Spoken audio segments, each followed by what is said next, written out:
నడిగిరికి వనక్కం మీరేనా సరచ్ నాందా రండి కూర్చోండి అన్న. இது என்னன்னா ఈ season IPL cup CSK MI எல்லாம் అడిగారు நான் நோ சொன்னா எதுக்கన్నా ఎస్ఆర్హెచ్ దా ఈసారి కప్పు మింగాలి అదిదా మన టార్గెట్.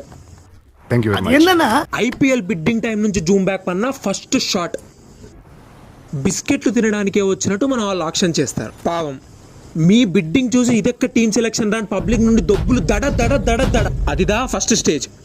అది వంది ఐపీఎల్ స్టార్ట్ కాగానే ఫస్ట్ మ్యాచెస్ ఓడిపోతూ వరువారు ఓడిపోతారా? ఓ స్ట్రాంగ్ టీం దానే కొంచెం ఎక్కువ టార్గెట్ ఇచ్చి ఓడిపోతారు ఆరెంజ్ ఆర్మీ వారు. వీటిల్ వంది పాత కావ్య పాప లాస్ట్ 2 years నుంచి గాయపడ్డ సింహం వారి మాదిరి. తను నీ దగ్గరికి వచ్చి అలిటేయర్ కాదు కమిన్స్ నా కూడా ఈసారి వేరే టీమ్స్ ని సైలెంట్ చేయరా నన్ను కాదురా అని అలిటేయర్ కాదు. ఇప్పుడు వంద కంబ్యాక్ వచ్చేసి నెవర్ బిఫోర్ ఎవర్ ఆఫ్టర్.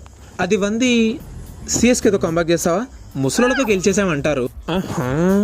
పోనీ ఆర్సీబీ అది ఆల్రెడీ వీక్ బౌలింగ్ ఉన్న టీము ఆ టీం కూడా పన్నెండింగ్లా.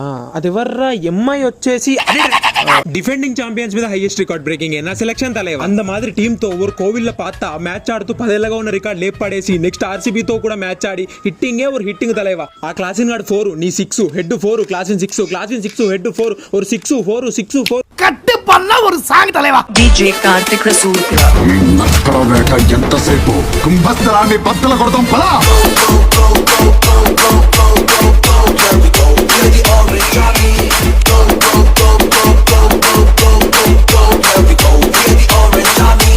ఇంత మాదిరి ఒక సాంగ్ మంచి